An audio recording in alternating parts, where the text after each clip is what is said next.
get the very latest from the live desk now. We're following a lawsuit against Minnesota, specifically against the state's transgender athlete policy. Barrett Leone with what we know this morning. Barrett? Hey, good morning. This lawsuit comes from the Department of Justice. It's over claims the state favors ideology over biology when it comes to allowing transgender athletes to play on girls' teams. It's part of a broader fight over the rights of transgender youth. Federal officials filed the lawsuit yesterday against the Minnesota Department of Education and the State High School League, saying Minnesota is in violation of Title IX. The lawsuit mentions two transgender athletes in Minnesota, one on a girls' varsity softball team and another who competed during the track girls' team and field season. Suzanne Beecher is with the Alliance Defending Freedom, who sued over the issue nearly a year ago. The group is representing several Minnesota female softball players who played with and against a transgender athlete. When states have policies like this, it's very discouraging to girls who have poured their life into this to be the best they can be, and finding that their efforts are not paid off because of the advantages that males enjoy over females. The Trump administration has filed similar lawsuits against Maine and California. Minnesota has long resisted the federal push to ban trans athletes from girls' sports. You might remember a preemptive lawsuit that was filed last April. On the other hand, right now, more than 24 states have laws prohibiting transgender women and girls from participating in certain sports. We'll hear from Minnesota leaders from both sides of the aisle in the next half hour. All right, Barrett, thank you. Travel troubles easing up at a number of airports across the country, but a partial government shutdown continues. It's now stretching on for months, as it began back on February 14th. That was over 45 days ago, breaking the record set late last year during the full government shutdown, which lasted 43 days. The Department of Homeland Security is still without funding, but TSA officers did start getting paychecks yesterday following an emergency order by President Trump. TSA officers say they started to receive some back pay, but in order for there to be a permanent solution, Congress needs to reach a deal. And lawmakers, they're currently in a 2-week-long recess. Democrats in Congress have voted 7 times against funding the Department of Homeland Security. Congress should come back and they should get it done. All 100 of us voted before we left to fund everything in Homeland Security except ICE and CBP. Speaker Johnson has refused to take up and pass that bill.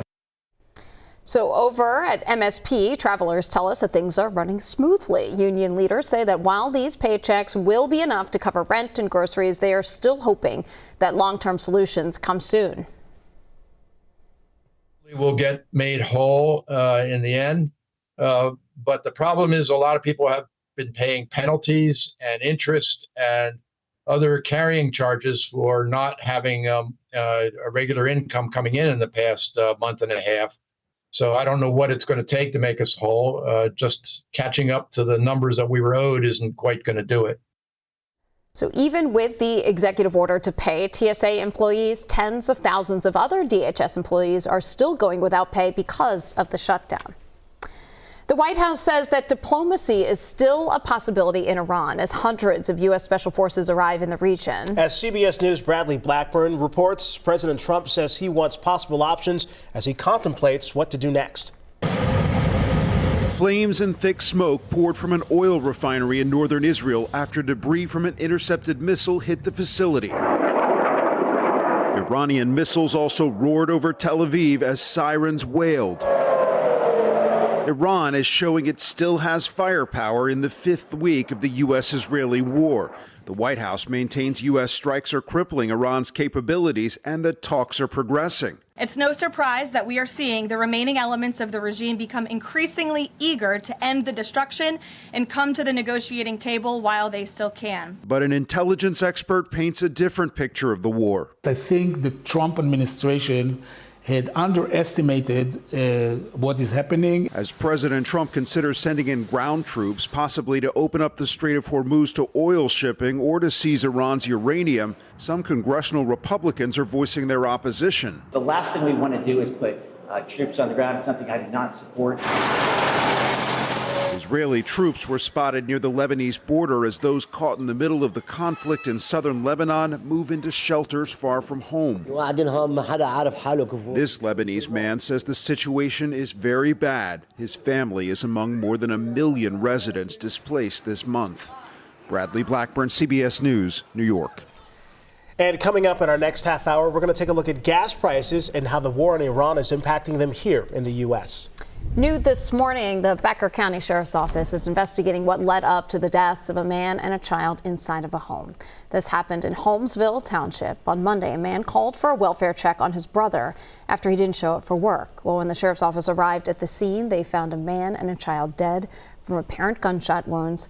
According to law enforcement, the crime scene team is currently investigating, and details like the names of the two people killed are expected to be released in the next few days. 2 children are in the hospital after a deadly head-on crash. This happened up north Sunday night in Park Rapids. The State Patrol says a truck crossed the center line, slammed into an SUV. Both drivers died.